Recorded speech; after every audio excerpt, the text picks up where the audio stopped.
Hello friends, welcome to Defence Matrix. तो एक article publish किया गया है इंडिया टुडे द्वारा जो कि एएमसीए पर है और कुछ इंटरेस्टिंग जानकारियां जो हैं एएमसीए के प्रोग्राम से रिलेटेड इस आर्टिकल में मेंशन करी गई हैं। तो आज की इस वीडियो में हम इन चीज़ों को ब्रीफ में डिस्कस करने वाले हैं। ये जो इंसाइट है ये पूरे प्रोग्राम को समझने के लिए काफ़ी इम्पोर्टेंट हो सकती है। तो एएमसीए के प्रोग्राम को हम टर्की के TFX कान से कंपेयर कर देते हैं और कहा यह जाता है कि एएमसीए का प्रोग्राम पहले से चालू हुआ, लेकिन कान की जो फर्स्ट फ्लाइट है ये पहले ही कंडक्ट कर ली गई और वहाँ पर डेवलपमेंट की जो गति है ये एएमसीए से ज़्यादा तेज़ दिखाई दे रही है।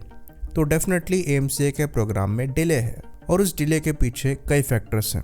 तो इंडिया टुडे की रिपोर्ट में ये मेंशन किया गया है कि इंटरनली भी एएमसीए के प्रोग्राम को लेकर अपोज किया जा रहा था और ये आर्म्ड फोर्सेस के कुछ सेक्शन द्वारा किया जा रहा था कॉस्ट ओवररन को लेकर।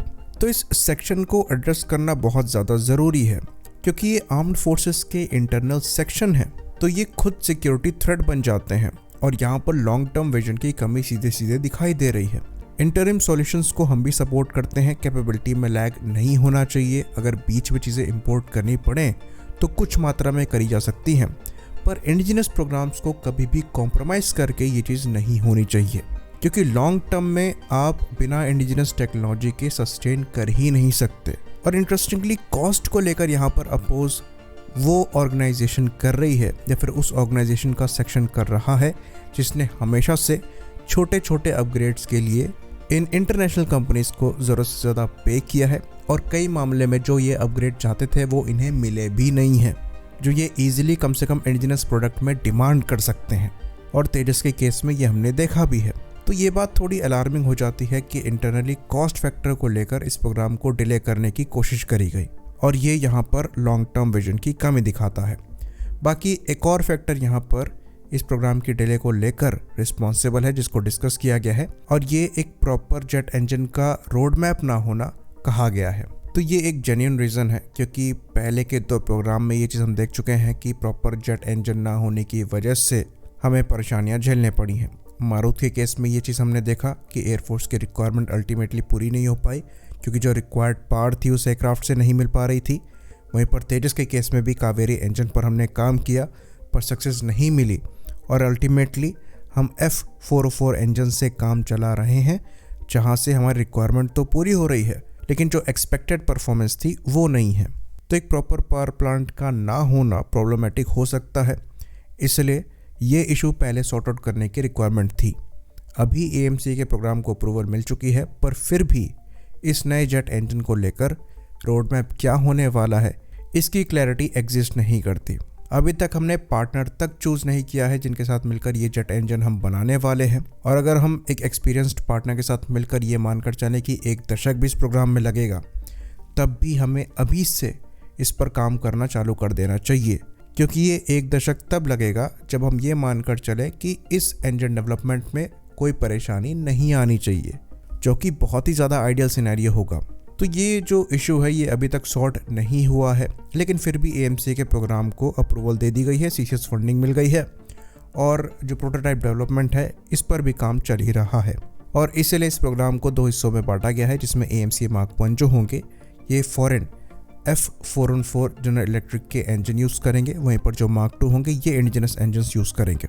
तो ये चीज़ पहले भी करी जा सकती थी, इसकी वजह से प्रोग्राम को डिले करना सही नहीं था। बाकी जो एएमसीए का प्रोग्राम 2009 में चालू हुआ था, जहां पर 2013 में जो एएमसीए की फिजिबल कॉन्फ़िगरेशन है उसको इंडियन एयरफोर्स ने एक्सेप्ट भी कर लिया था, उसके बाद प्रोग्रेस क्यों नहीं हो पाई? इसके पीछे रीज़न ये था कि इंडियन एयरफोर्स उस समय इन्वॉल्व थी रशिया के साथ FGFA प्रोग्राम में, जो कि Su-57 बेस्ड एक फाइटर होने वाला था जिसके लिए इंडिया करीबन $30 बिलियन पे करती 144 एयरक्राफ्ट के लिए। लेकिन वहाँ पर भी रशिया से जो प्रॉपर टेक्नोलॉजीज़ हैं वो हमें इतनी अमाउंट पे करने के बाद भी नहीं मिल रही थी और ये एयरक्राफ्ट 2022 से ही उस टाइम ऐसा प्लान किया गया था कि सर्विस में इंडक्ट होंगे। तो ये हमारे मेन 5th जनरेशन फाइटर होने वाले थे और एएमसीए से जो एक्सपेक्टेशंस हैं वो बहुत ज़्यादा नहीं थी, जो कि इस प्रोग्राम के ख़त्म होने के बाद हो गई, जिसकी वजह से दोबारा से इस पर काम करना पड़ा। तो 2018 में ही जो FGFA का प्रोग्राम है वो कैंसिल हुआ था और एडिशनल ऑलमोस्ट 450 करोड़ जो हैं एएमसीए के प्रोग्राम के लिए दिए गए थे। तो ट्रू सेंस में आप कह सकते हैं कि 2018 से काम चालू हुआ और उसके बाद भी थोड़े बहुत रोड ब्लॉक थे जिनको हमने पहले डिस्कस किया था। तो इस पूरे डिस्कशन से हमें ये पता लगता है कि प्रॉपर रोड मैप और विजन का ना होना इस प्रोग्राम की डिले के लिए सबसे बड़ा कारण रहा, जहाँ पर बेसिक प्रॉब्लम सॉल्विंग के लिए हमने ज़रूरत से ज़्यादा समय लगाया। अब जब CCS अप्रूवल मिला है, इस एयरक्राफ्ट को सर्विस में इंडक्ट होने में कम से कम 10 साल लग जाएंगे और ये प्रॉपरली 2034-35 से ही इंडियन एयरफोर्स की सर्विस को ज्वाइन कर पाएगा। ऑल्दो हाल ही में एडा के डायरेक्टर ने ऑप्टिमिस्टिक होते हुए ये कहा है कि तेजस मार्क 2 के पैरेलल में AMCA का डेवलपमेंट चल रहा है और दोनों ऑलमोस्ट साथ में ही निकल कर सामने आएंगे, पर ये ज़्यादा ऑप्टिमिस्टिक होना होगा। होपफुली यहाँ पर हम अपनी गलतियों से सीखें और ऐसी अननेसेसरी डिलेस को हम अवॉइड कर पाएँ फ्यूचर में। इसी बात पर इस वीडियो को हम ख़त्म करेंगे। लाइक करिए, सब्सक्राइब करिए। जय हिंद।